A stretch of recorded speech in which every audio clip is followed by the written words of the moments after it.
Iran ও যুক্তরাষ্ট্র শীঘ্রই ৪৫ দিনের সম্ভাব্য যুদ্ধবিরতিতে সম্মত হতে পারে।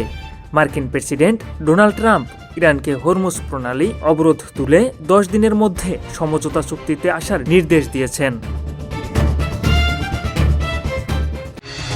ঘরে বা ইন্ডাস্ট্রিতে মেগনা স্টার কেবলস, বিশুদ্ধ কপারের নিরাপদ কেবলস, আপনার নিরাপত্তার সঙ্গী।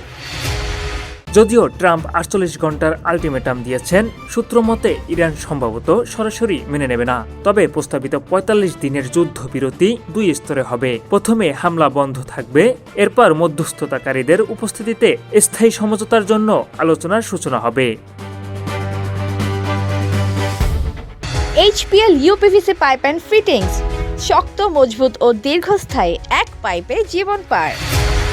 মধ্যপ্রাচ্যে চলমান সংঘাতের অবসান সহ অবিলম্বে যুদ্ধবিরতির যে প্রস্তাব ইরান ও যুক্তরাষ্ট্র হাতে পেয়েছে তাতে কি রয়েছে, যে বার্তা সংস্থা রয়টার্সের প্রতিবেদনে উঠে এসেছে।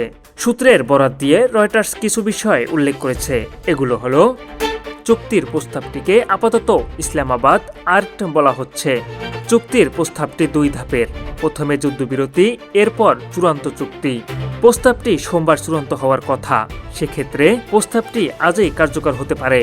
যুদ্ধবিরতি হলে সঙ্গে সঙ্গে হরমুজ প্রণালী খুলে যেতে পারে। ১৫ থেকে ২০ দিনের মধ্যে হবে চূড়ান্ত চুক্তি। চূড়ান্ত চুক্তিতে থাকবে পারমাণবিক কর্মসূচি নিয়ন্ত্রণ ও নিষেধাজ্ঞা শিথিল। প্রস্তাবের বিষয়ে যুক্তরাষ্ট্র ও ইরানের বক্তব্য তাৎক্ষণিকভাবে পায়নি রয়টার্স। পাকিস্তান কোনো মন্তব্য করতে চায়নি। সূত্রের বরাত দিয়ে রয়টার্সের খবরে বলা হয়, পাকিস্তান ও প্রস্তাবের রূপরেখা ইরান ও যুক্তরাষ্ট্রের কাছে হস্তান্তর করেছে।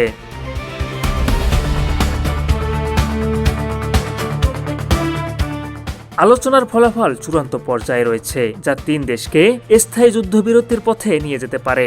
আলোচনার ফলাফল চূড়ান্ত পর্যায়ে রয়েছে, যা ৩ দেশকে স্থায়ী যুদ্ধবিরতির পথে নিয়ে যেতে পারে। ট্রাম্প জানিয়েছেন, ইরান যদি চুক্তিতে না আসে কঠোর পদক্ষেপ নেওয়া হবে।